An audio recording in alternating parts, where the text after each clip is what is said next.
the shadows of the past, as from a faded tapestry of time's procession, slow and vast, I step to bid you bear with me, the while your fancy I engage, to look upon another age, an age when on the human tide the plumed wave of chivalry rose to its summit, sweeping wide across a nation's mighty sea. France never shone a brighter power than in this high, romantic hour.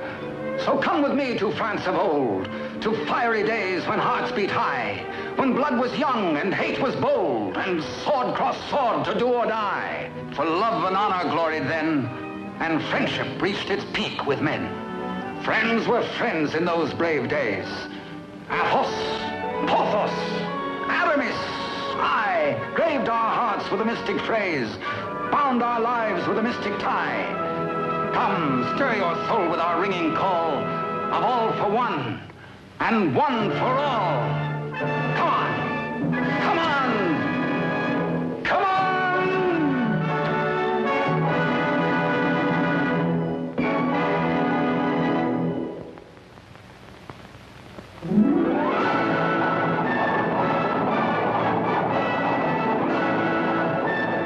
It is Paris on the 15th day of September in the year of our Lord 1638. Public excitement runs high. The populace enjoy a general holiday. Impatiently, they wait for the news of an heir to the throne of France.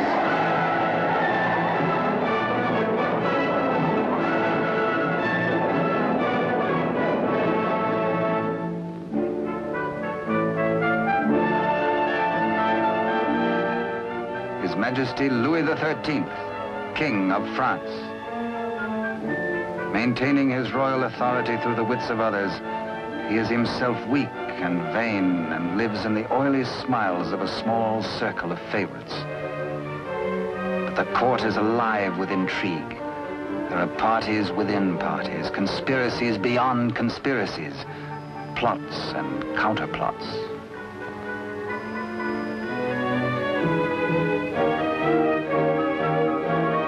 His Eminence, Monseigneur the Cardinal, Duc de Richelieu.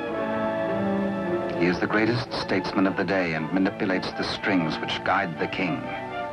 His is the real power, subtle, cunning, and often ruthless. Still no one questions his devotion to the glorious kingdom of France.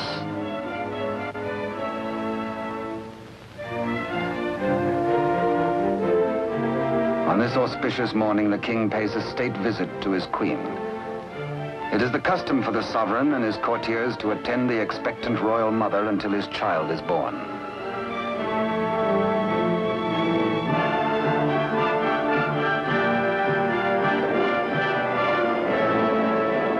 D'Artagnan, of the king's musketeers. Relieved of his duties at court for the day, he hurries to the home of his sweetheart, Constance Bonacieux. Constance is seamstress to the queen and is expected at the palace, so she cannot tarry long.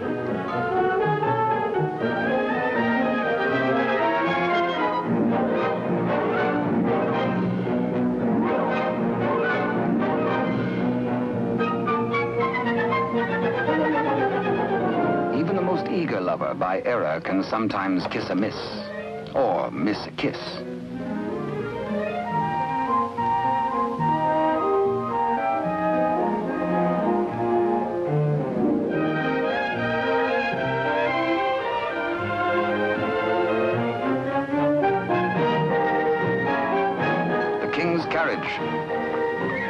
It arrives for Constance. She carries an infant's layette in a crocheted basket for the queen. One kiss, one caress.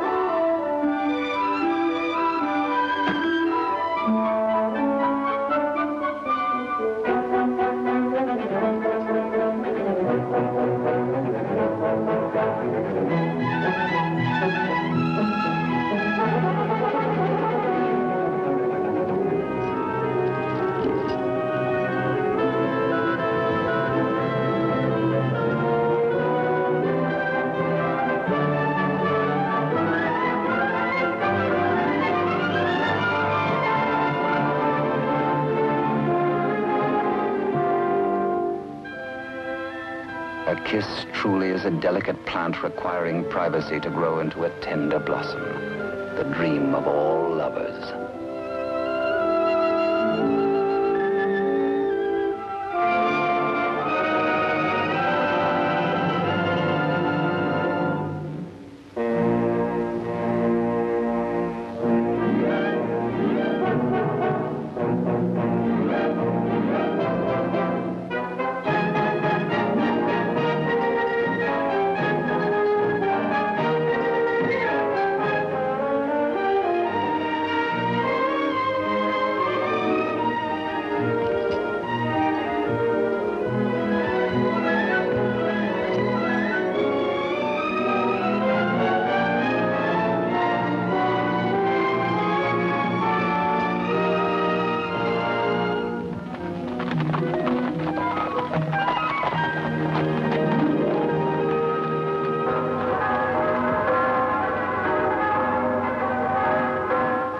The Cathedral of Notre Dame remind D'Artagnan of his friend and fellow musketeer, Aramis.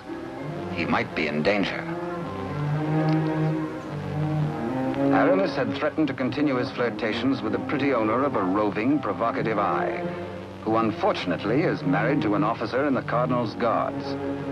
The guardsman naturally resents these attentions from this musketeer, but is restrained.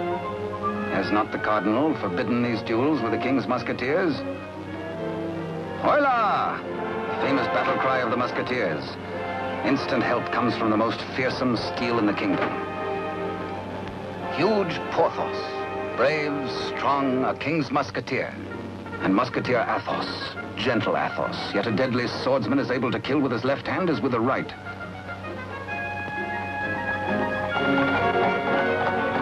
D'Artagnan!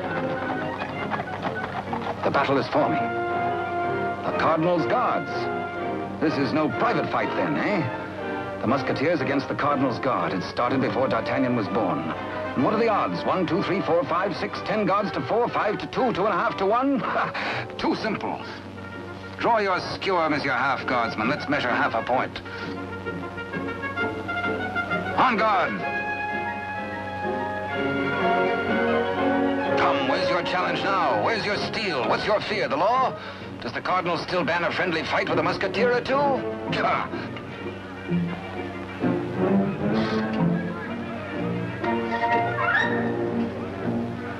Porthos, as always, is thirsty. He has capacity. D'Artagnan, with his quicker eye, has a more bountiful drinking source.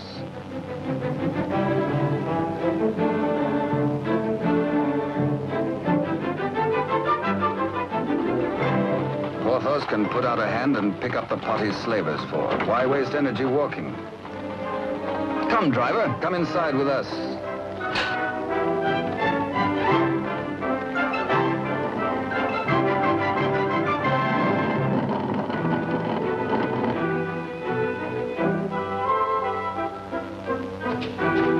The old driver swears his wagon is damaged. His master will skin him. His horse is loose. He has a terrible wife. He has trouble. Everybody is mean to him. He has to be mean too.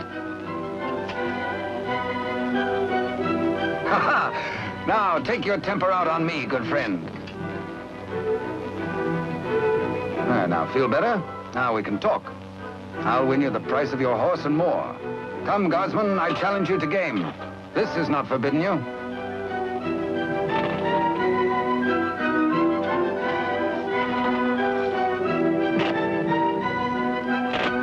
The dice are kind.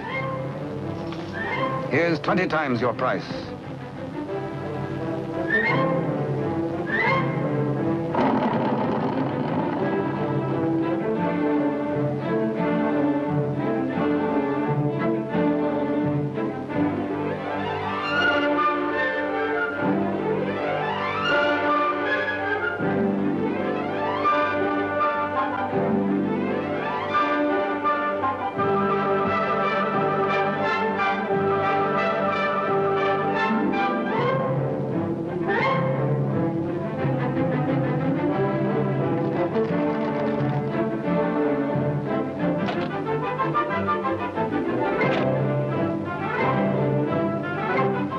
Riding high, D'Artagnan returns to the dice game. Laughing and playing a while longer, he wins hands down from a fat-headed guardsman while waiting for the late evening rendezvous with Constance. Porthos, too, has women on his mind.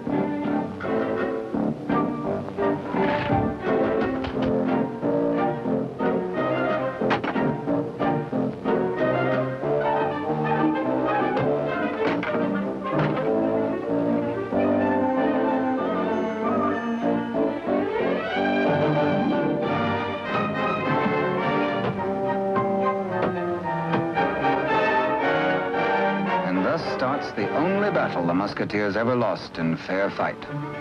Of course, it has to be with the fair sex.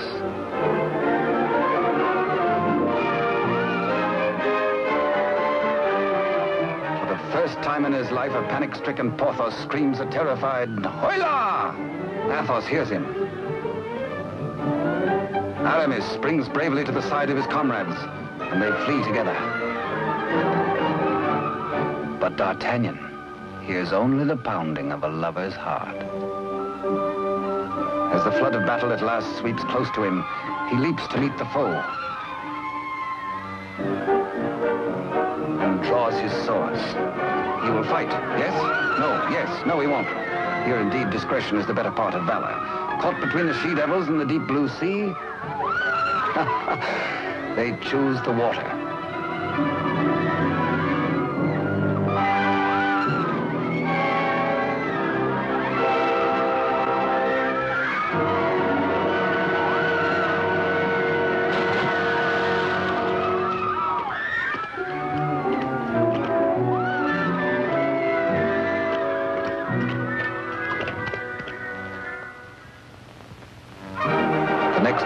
The city is in ferment. The pressure beyond the gates is so great that the people are admitted to the courtyard.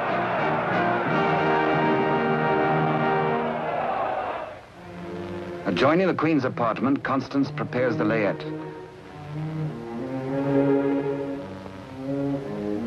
She is informed by Father Joseph, the Cardinal's trusted henchman, of the imminence of the royal birth.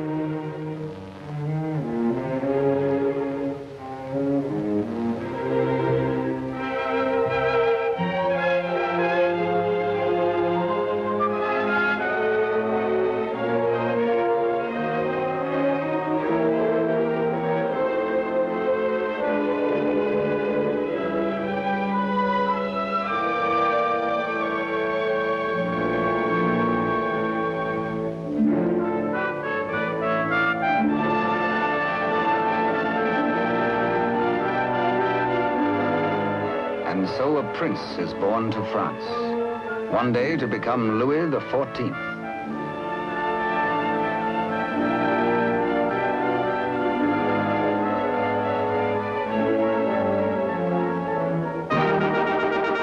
By ancient custom, his royal father presents him to the people.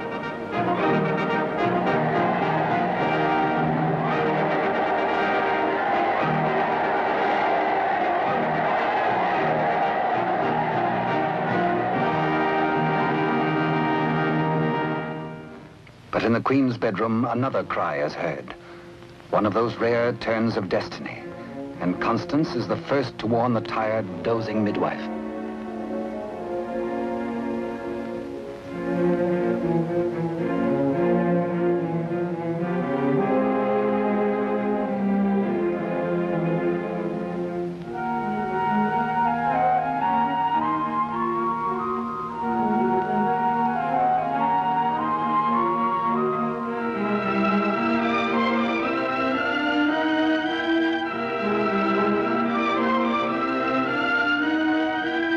Father Joseph grasps the vast consequences of this extraordinary event. This news must be conveyed discreetly to Cardinal Richelieu before it gets abroad. He writes a message inside the wrapper of some medicine. He intends it for the Cardinal's eyes alone.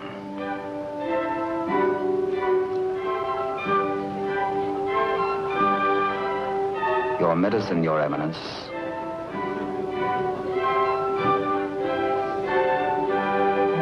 Duke de Rochefort, conniving head of the most powerful faction in court, working always in self-interest against the king and cardinal, pretending loyalty to both.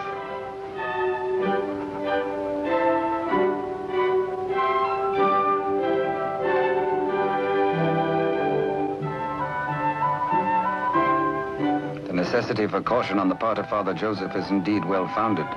De Rochefort, having many times seen messages thus taken to his eminence, becomes inquisitive.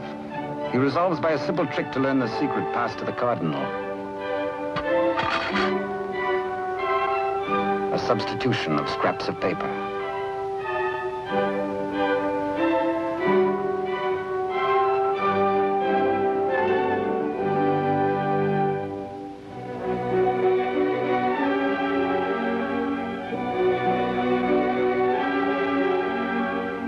Cardinal realizes that enemies of the regime can do irreparable damage.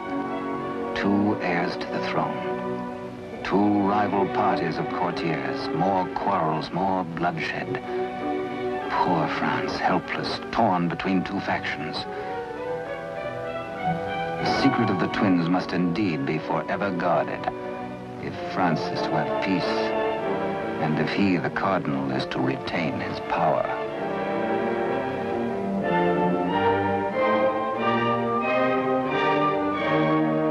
Pretender, this. A true prince. De Rochefort sees an opportunity. Father Joseph is instructed to prepare for a long voyage.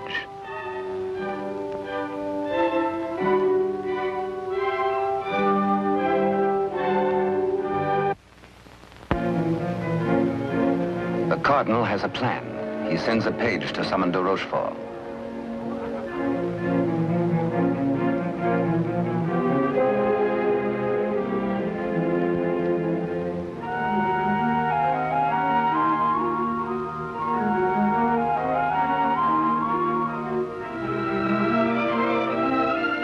Aware that Constance shares possession of a great secret, one so sacred it might well spell the future of France, the cardinal charges her to keep her lips sealed.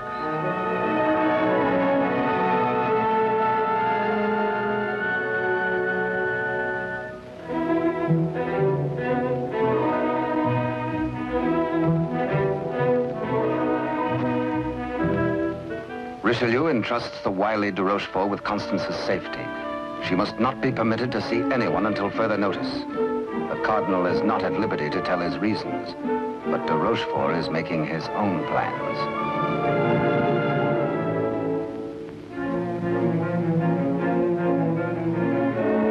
In accordance with the cardinal's command, Father Joseph, accompanied by the midwife, secretly takes the twin away to the Spanish border. The child shall be raised as a commoner with no knowledge of his royal birth.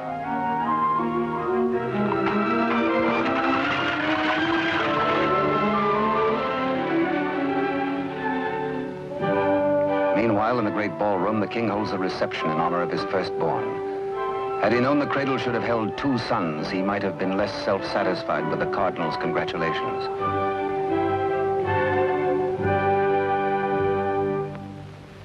To the notorious Milady de Winter, de Rochefort comes to reveal this chance of fate. The future of France may be in their hands. He tells her he will turn Constance over to her. She is to escort Constance to the convent of Saint-Gamel. There, force her to tell the whole of the cardinal's secret and plans. He will play one against the other, cardinal against king, for his own ambition.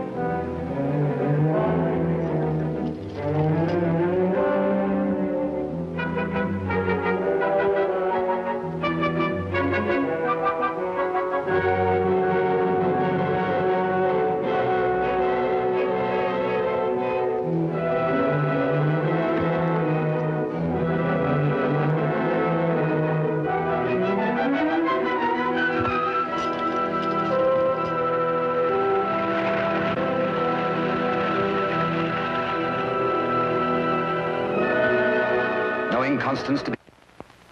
One of the chair carriers runs with the news to the musketeers' barracks.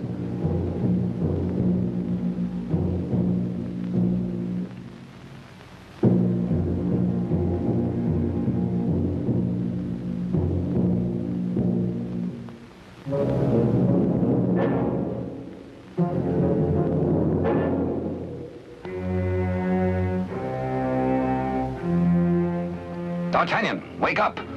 Constance taken by force, by de Rochefort.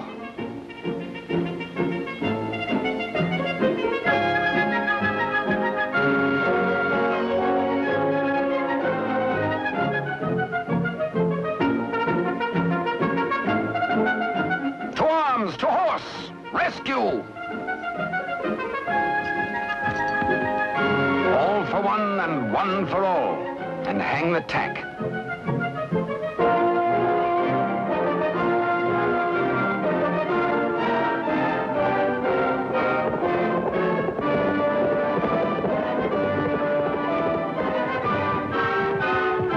The wily cheat is in no mood to cross steel with this angry Gascon bent on justice.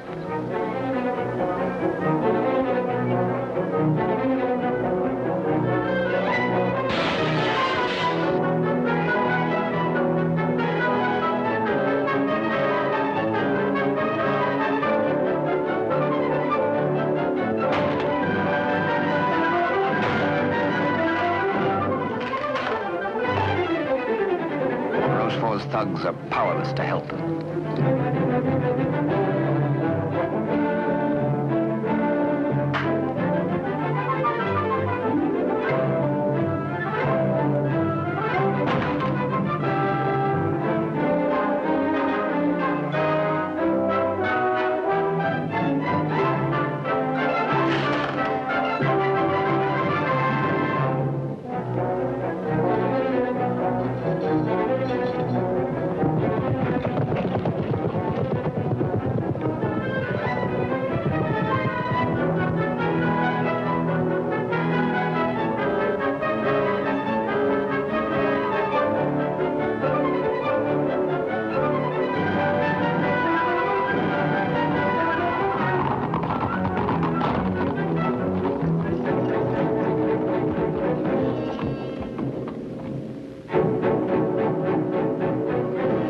Rochefort is stubborn. He will not talk. He has to be persuaded.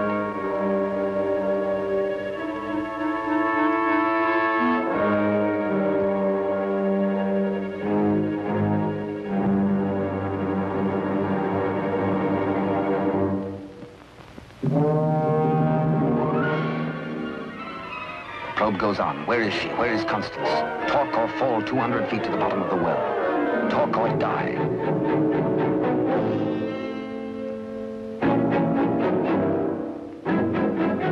The Cardinal's guard look on, afraid to act. A strand at a time, steel cuts through hemp. 3 strands of it, and now but 2.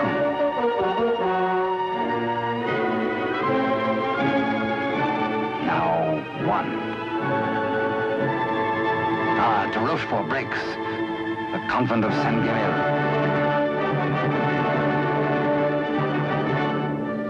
To the rescue!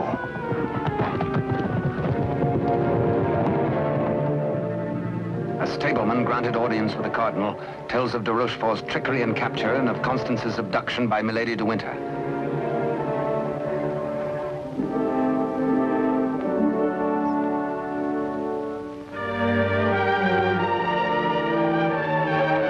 Richelieu and his escort reached the well to confront the Duke.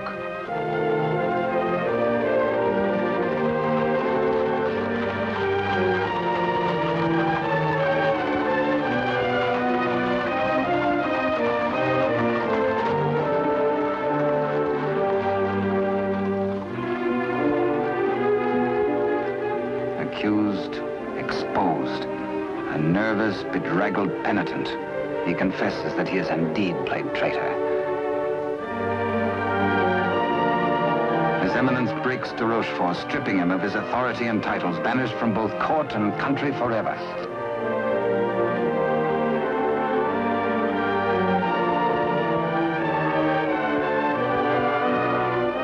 Fearing for the safety of Constance, the Cardinal speeds in pursuit of Milady de Winter.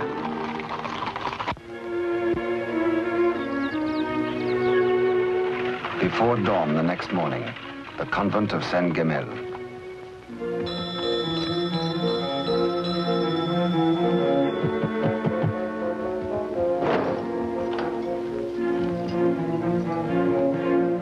Milady de Winter assures the unsuspecting nuns her prisoner is an enemy of the state, to be confined to the convent on orders of the Cardinal.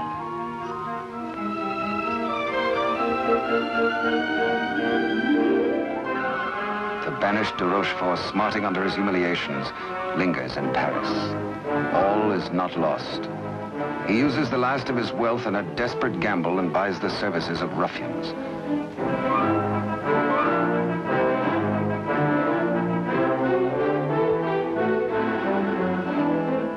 Pursue the cardinal and assassinate him. Next, find D'Artagnan and his 3 musketeer friends and put them to the sword.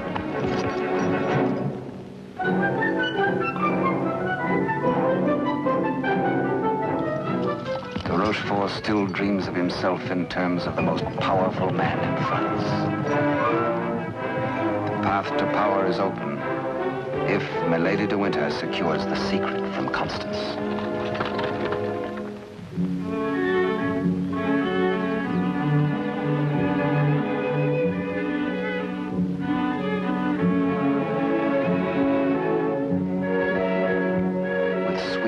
And honeyed entreaties, the unscrupulous Milady de Winter seeks to cajole Constance into telling all she knows.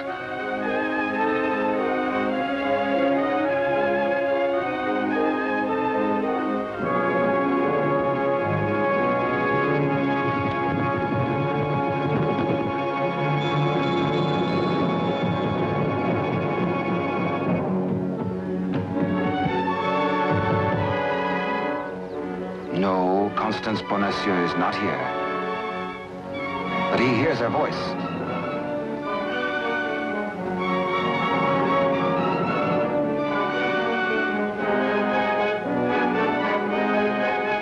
Hola! One for all and all for one.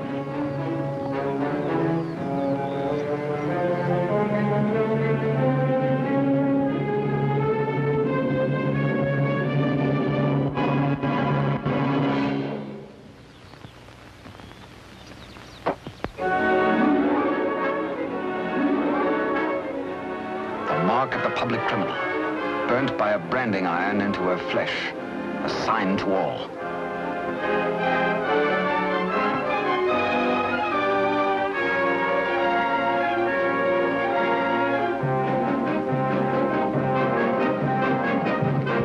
Exposed to Constance as a criminal, Milady de Winter is desperate. If caught thus in a second act of crime, by the laws of France, Milady must face public execution.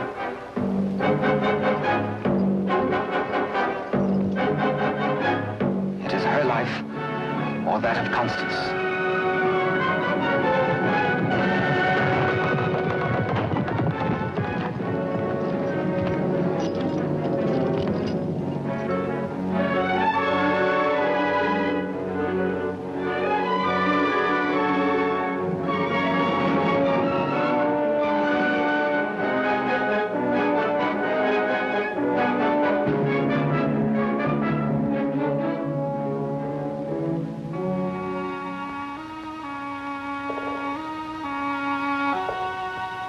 D'Artagnan hears Constance whisper that she loves him above all men. And then she murmurs 3 words, the other one, the other one.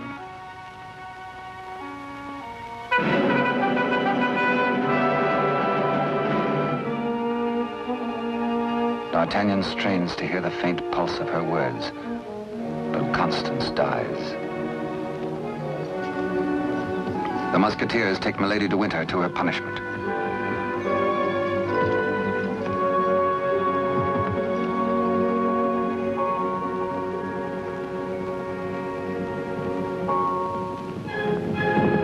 His Eminence the Cardinal has traveled through the night.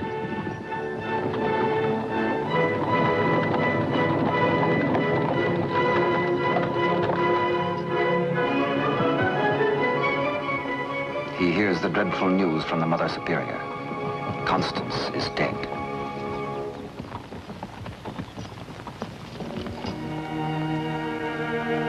Faithful, loyal Constance.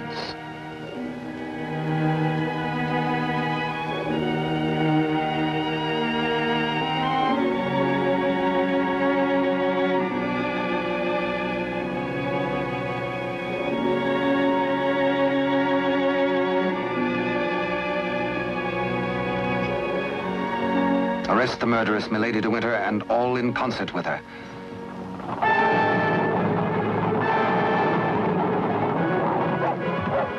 three musketeers, Athos, Porthos, and Aramis, enraged, take the law into their own hands and deliver the murderess to the public executioner and order her death.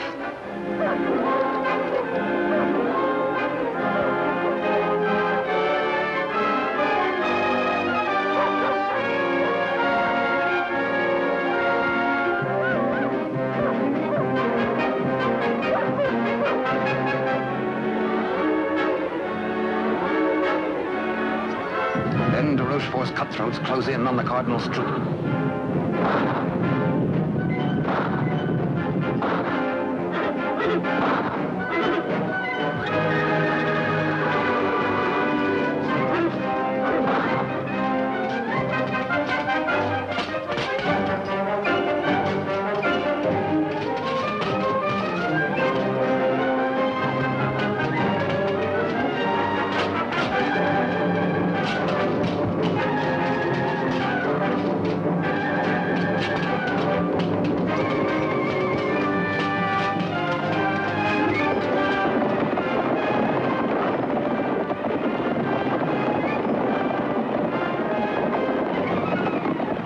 Some distance away, the musketeers are captured by their deadliest rivals. The Cardinal's guard formally arrest the musketeers for continuing to take the law into their own hands. Disarmed, the musketeers are set against the wall for execution.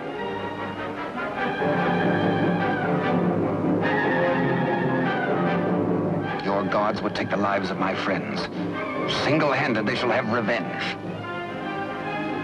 The Cardinal asks a moment to ponder. Constance dead.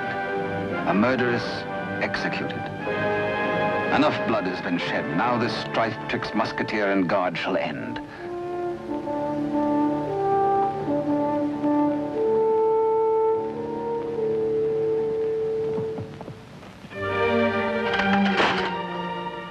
D'Artagnan's plea saves his friends, but there's to be a harsh penalty. Richelieu's plan concerns the state, and these continuing disputes between his guard and the king's musketeers. The four musketeers must separate, never to come together again on pain of death. His judgment, oh, a sorry day. The musketeers are banished, each to his own province, never to visit Paris again, nor set foot beyond the bounds of his own fields.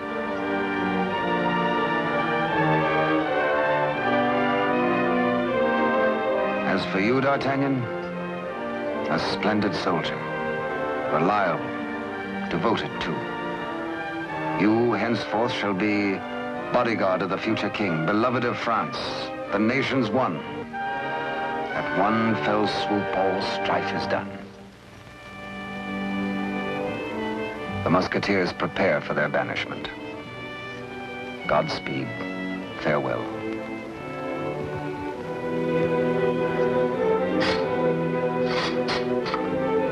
Eternal friendship, it shall not pall. All for one, and one for all.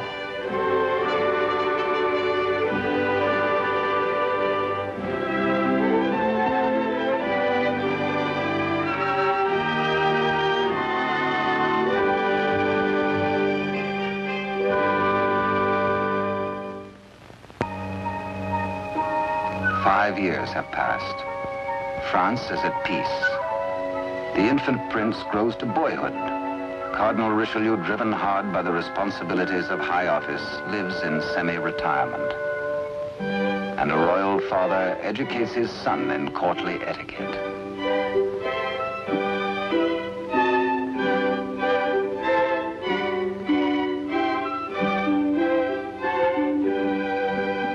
In failing health, His Eminence lives in hourly expectation of death, troubled by word that the second twin bears an identical likeness to the heir.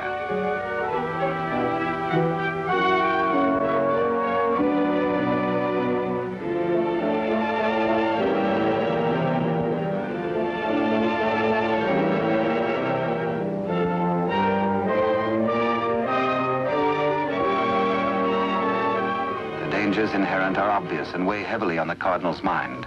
He decides he must protect the prince somehow. His Eminence provides that the rightful twin may always be identified from the other.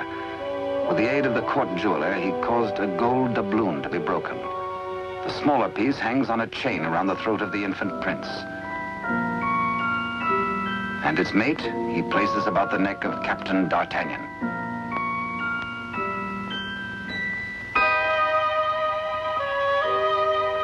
And so, by joining the pieces, the true heir to the throne of France and the prince's first guardian are known to one another for all time. He starts to say, I hold a secret, but the chill hand is upon him.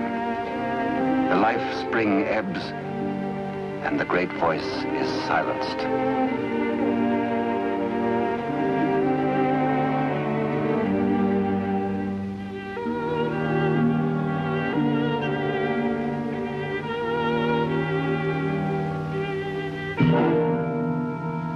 A great statesman passes into history. The church loses a noble servant, and the ship of state is without its pilot. What was this secret that Richelieu and Constance shared? The other one.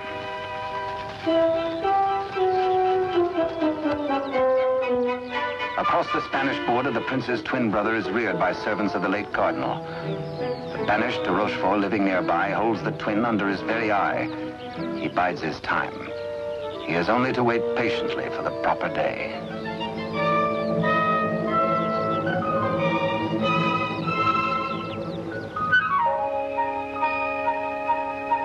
Upon the death of Louis XIII, the heir to the throne, or the Dauphin as he was called, became France's King Louis XIV. Both he and his twin had grown to manhood. The brothers are alike as two peas in a pod.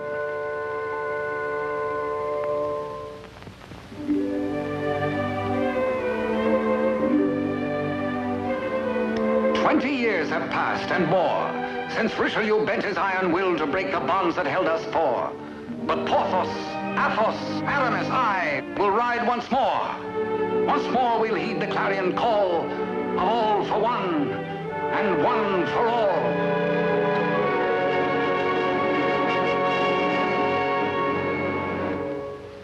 During the years, de Rochefort's connivings have brought the exiled twin under his control. Secretly, they have returned to Paris.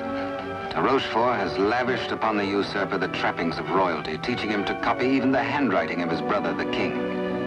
Yet the quality of the spirit so generous in the king is replaced in the brother by hatred and viciousness.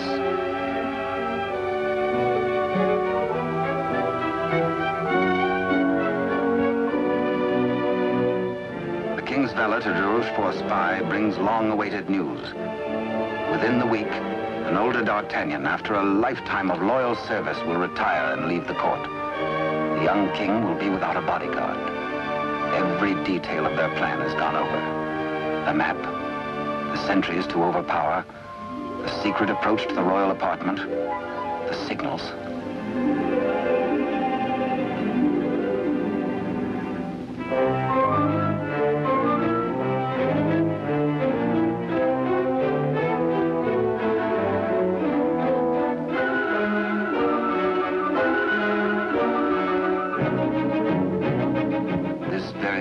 Rochefort tells the pretender, you will be His Majesty Louis XIV, King of France.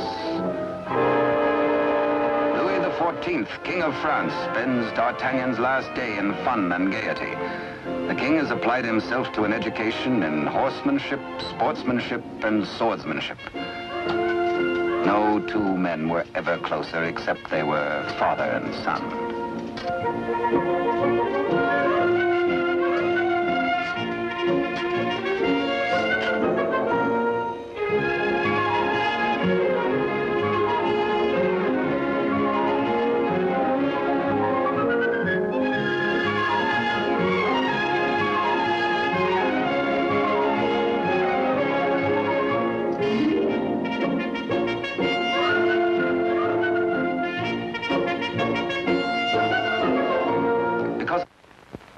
Early, D'Artagnan enters the royal bedchamber to bid the king goodbye. Tonight he feels happy. His service is done. His king is secure. The state is safe. But by some odd premonition, the coins are matched on this final night of parting.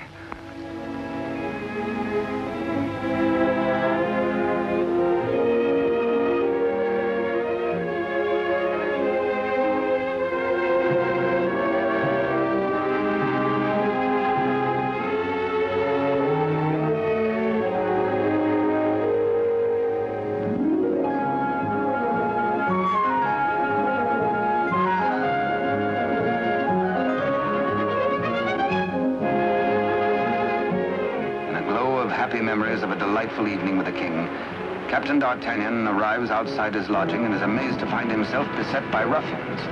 Angrily, the Gascon plans his battle. First, he deals with the dagger man decoy, sticks him with his own blade, throws the man's cape to the edge of an open sewer, places his own cape over the decoy's body and fires his own pistol. Hey, up, on to the balcony.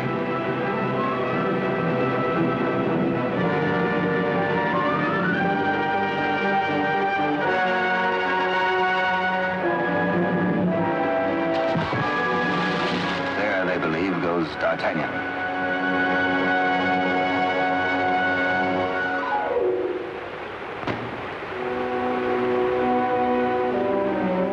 Thoughtful D'Artagnan returns to his lodging. For a peaceful man to be waylaid on a city street is something new. He had spent the evening with his king. He reflects. Has the palace discipline been slackening too? Sentries were not where they should have been. His soldierly heart is disturbed for the safety of his king.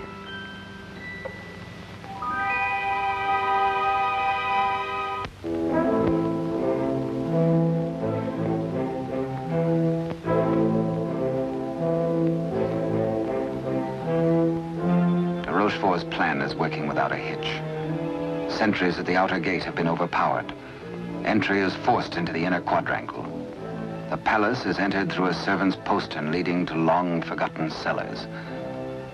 Success. No sound, no word, no warning.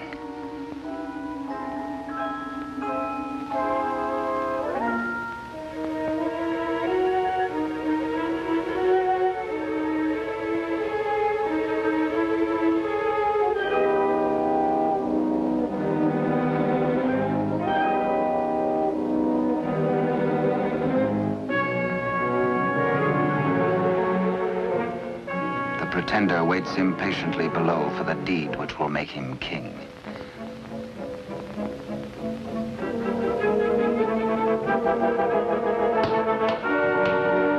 In the anteroom to the king's bedchamber, de Rochefort's maggot awaits his master's signal, ready for the final treachery.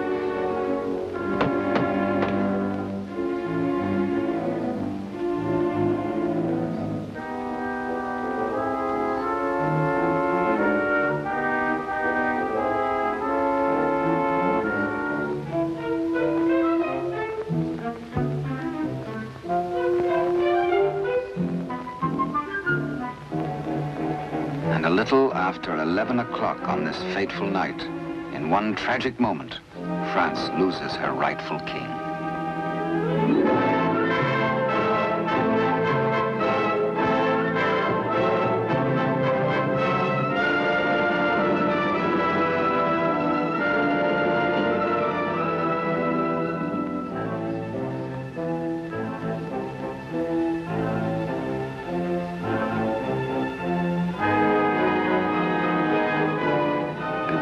Uncertain if he dreams or not, King Louis XIV, surrounded by strangers, looks unbelievingly at a venomously mirrored likeness of himself. The usurper watches his royal brother with a lifetime of hate. De Rochefort's plans have been cleverly checked and double-checked. He means to hold the true king a prisoner as a threat over the head of the usurper should he rebel against his commands. At de Rochefort's order, his cohorts strip the king of his night attire and in exchange dress him in the usurper's clothes.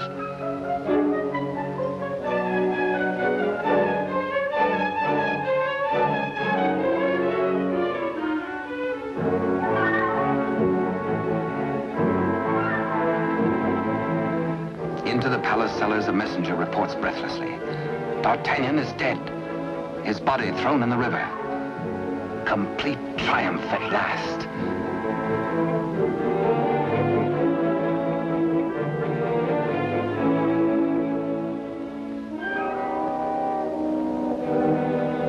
An iron mask, an invention of the devil. An iron mask, a prison within a prison, is placed over the head of the rightful King Louis XIV and locked at the neck, his countenance concealed from all men.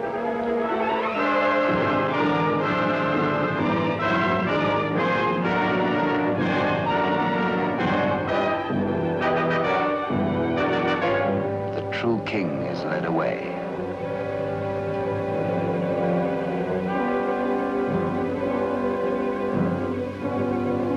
In the quiet of the royal apartments, the true king's bed is occupied by the usurper. Trusted servitors have been spirited away. The twins' lackeys have replaced them.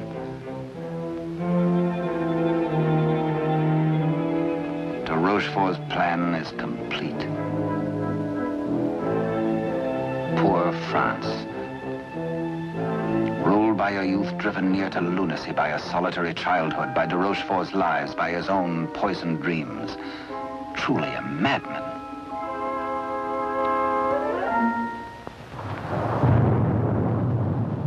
Suffering in human life is proportioned to human strength. When the young king, stupefied and crushed, found himself led a prisoner to a cell in the Chateau Sainte-Marguerite in the south of France, he fancied at first that death is like sleep and has its dreams. He believed himself to be a spectator, a palpable phantom of his own suffering. A torture the more terrible since it might be eternal. Eternal death.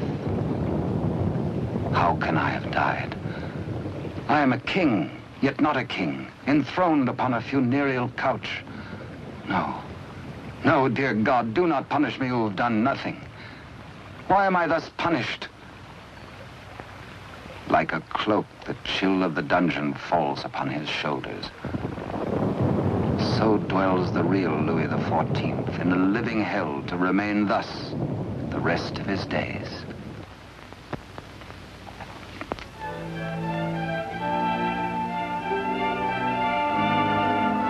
The Queen Mother, always restricted, prevented from seeing her son, determines finally to pay him a visit.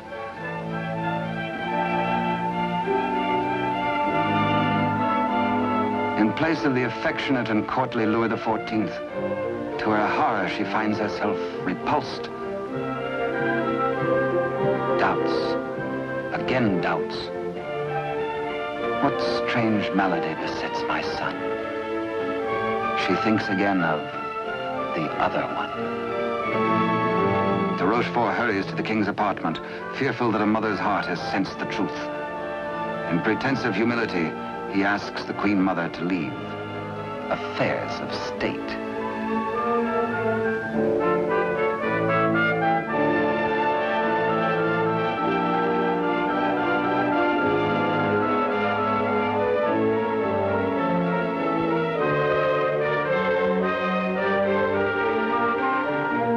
De Rochefort is determined. This shall not happen again, and whispers death.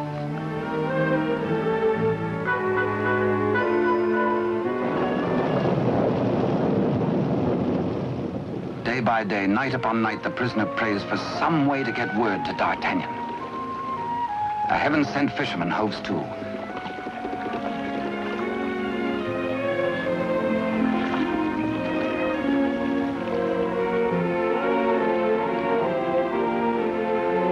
He finishes scratching a message into pewter, and as all good prayers must be, his prayer is answered.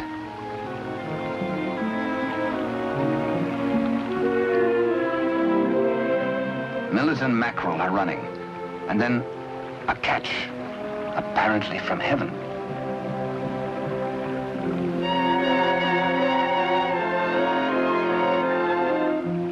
The fisherman reads the name of D'Artagnan, the idol of the nation. A written word, a beloved name, an urgent message. He, a patriot, needs no urging.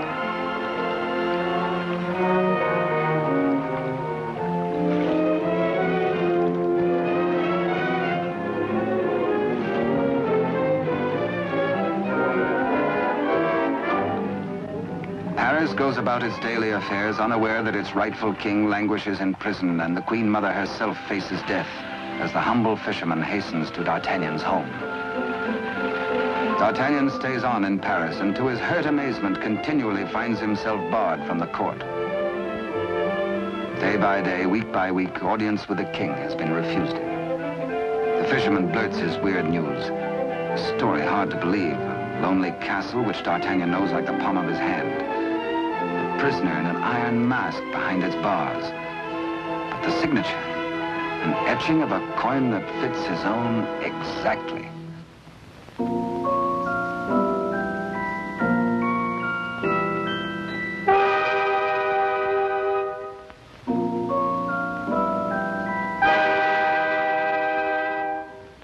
Come, friend, eat and drink.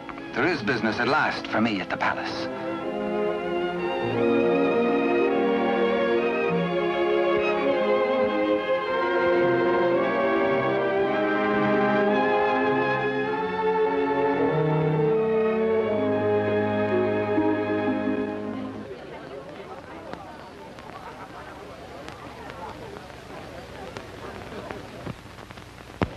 Threading his way through the perfumed route of the court's chattering idlers, D'Artagnan finds himself a stranger in a strange atmosphere.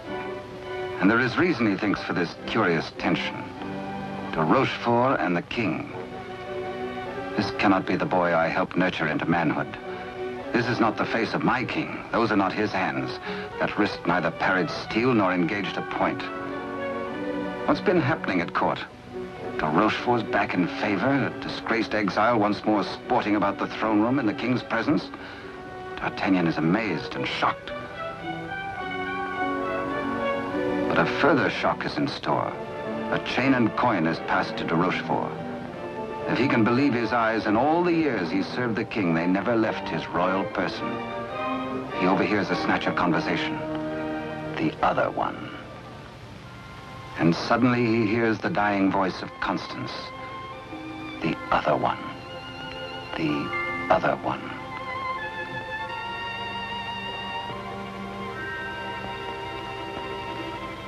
What did she mean? A message signed by the royal coin. A king, not a king. And a court alive with known traitors. D'Artagnan smells a rat. But a rat has seen him and gives warning. The palace guards are alerted. And all exits barred.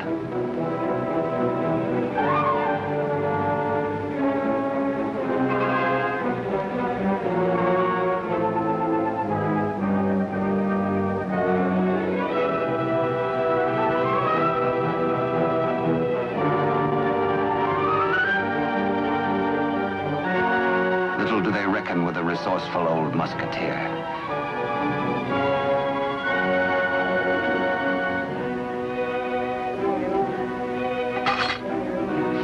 D'Artagnan orders a king's loyal troop to be hurried to meet him at the Chateau Sainte-Marguerite. Couriers are to be dispatched to his old friends, the three musketeers, Athos, Porthos, and Aramis. To arms, musketeers! Your king has need of you. One for all. And all for one. The jig is up. D'Artagnan lives and knows. There's pewter plate. Perhaps even now he has reached the prison gate.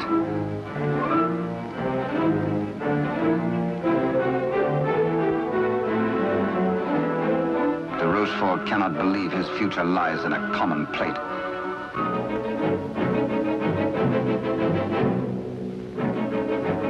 Quickly, he resolves to end all doubts. He decides to ride at the head of his troops to prevent any attempt to free the king.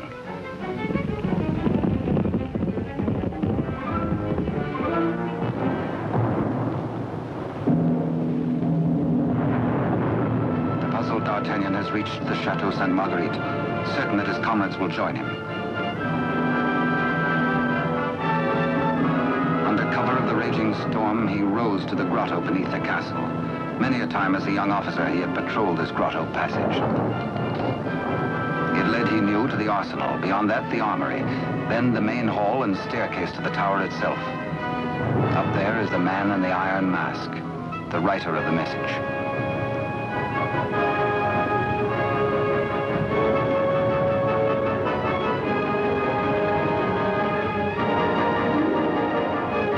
To his astonishment, D'Artagnan finds the entrance to the arsenal is newly walled.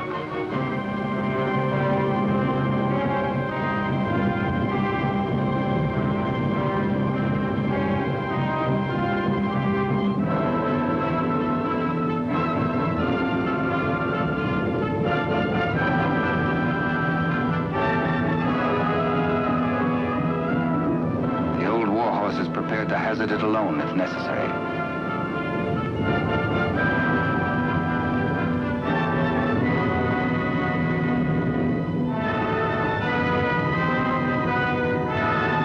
The fisherman returns to the opposite bank to await the arrival of help.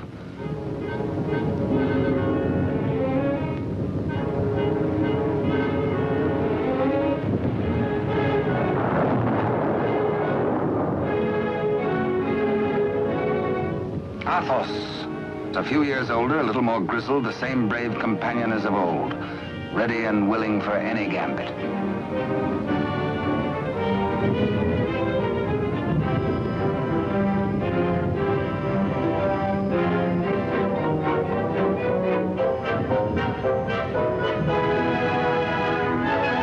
And now Aramis.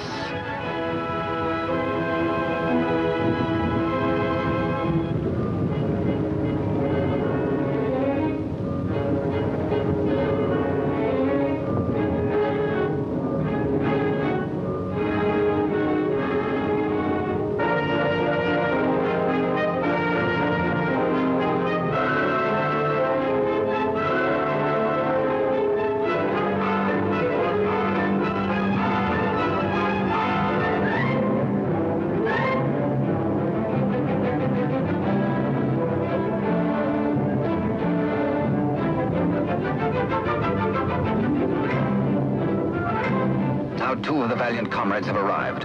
No time to wait for old Porthos, no time for explanations. There's a job to be done. Forward!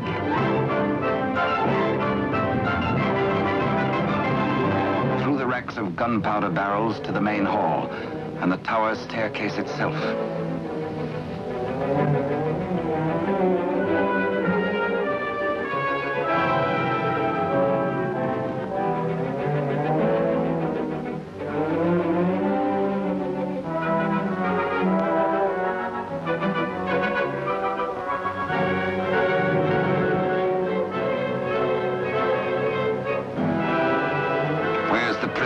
Before your gullet tastes this edge, you bloated villain.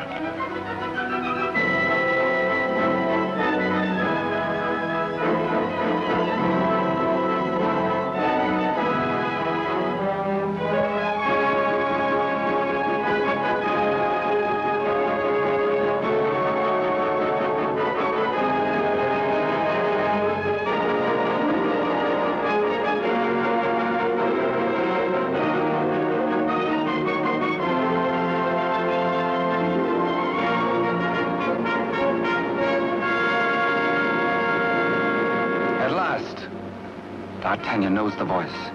It is his true and rightful king, Louis XIV, King of France. The castle guards.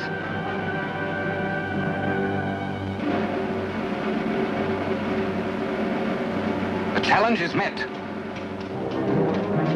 Hola! The musketeers fight together again.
but the more eager on that account, and thirsty as much for the sight of his companions as for a little drop of blood.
All for one and one for all.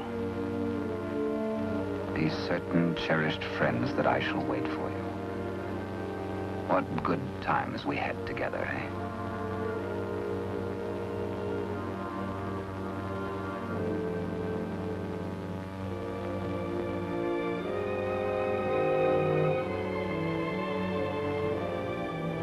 Good Porthos, farewell. You died as you lived, for love of country, in the service of your king. The fisherman gives warning of the approach of enemies.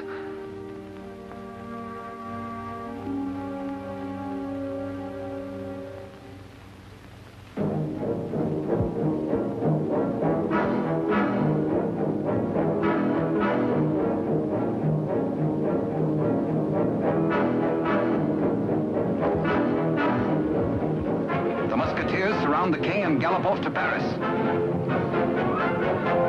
De Rochefort rides hard in a last effort to keep his house from crumbling.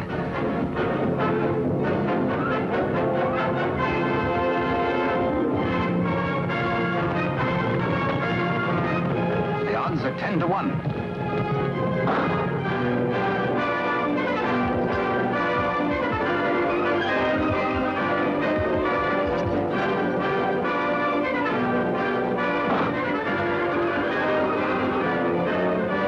Majesty. On to Paris. Farewell, gallant Aramis. A traitor's bullet struck you down. Meanwhile, Athos crosses swords with de Rochefort.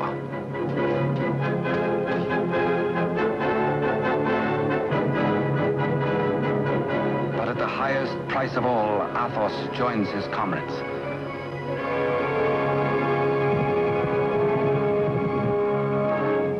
Without knowing his own peril, the half-wit, half-king entertains his royal mother at a palace luncheon.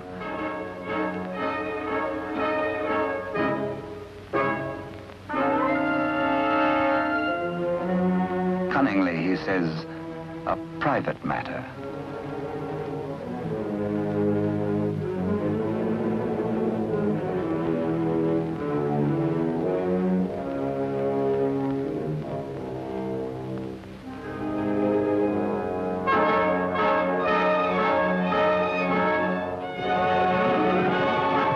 Troops from the palace, friends or foe? Friends. D'Artagnan breathes relief. The king is safe. God save the king!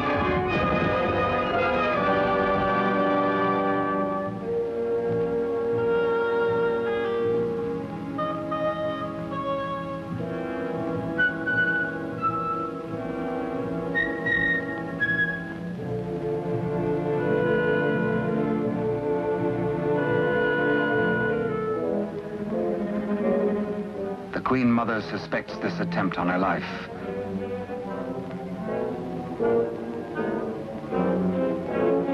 The witch's brew, a subtle poison already responsible for many an agonizing death. Raise your glass, madam. Drink to your king, to your country, and its illustrious people. Come, I give you France. Dare she refuse? It is the edict of her son, the king.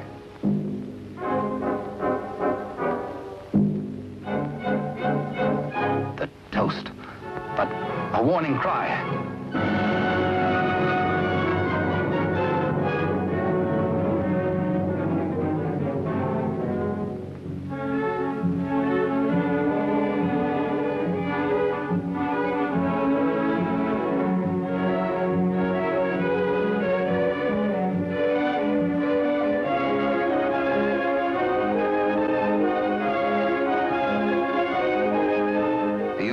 Finally gets his rightful crown. De Rochefort's own damnable invention, the Iron Mask, his to the end of his days.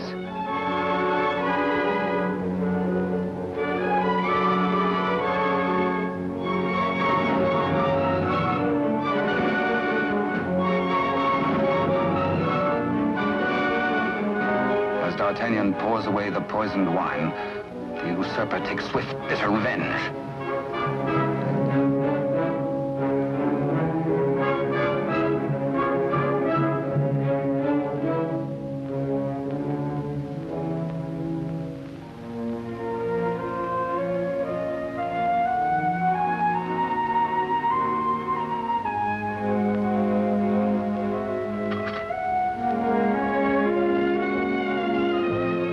D'Artagnan knows himself mortally wounded, but allows no sign to mar the happiness of his king.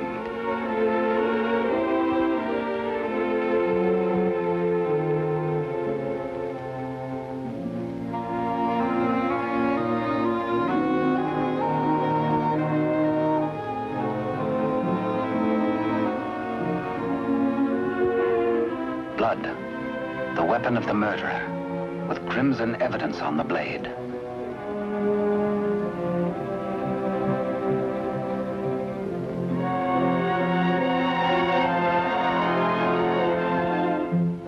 Grateful Louis looks for Captain D'Artagnan to honor him with the baton of a Marshal of France. But where is the musketeer?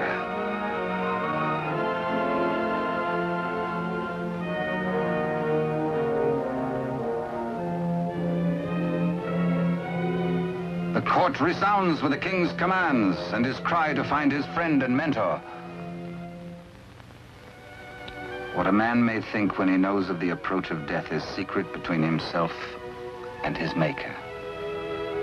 Perhaps the gallant musketeer thinks most of his lost love, Constance, and of all the tender, lonely years kept warm by her memory. He dies in hope of faith that she might welcome him, that once again they might be one. How can they die, these bright ones? How may such energy, once released, be prisoned by earth or stone or grave? We die as we lived, say they, with life. And with life, how can there be death? Only remember us. Only open a little book and we shall always be with you. To ride a fine horse, or to cross a sharp blade, or carouse with a barrel, or dally with a maid. Come one, come all.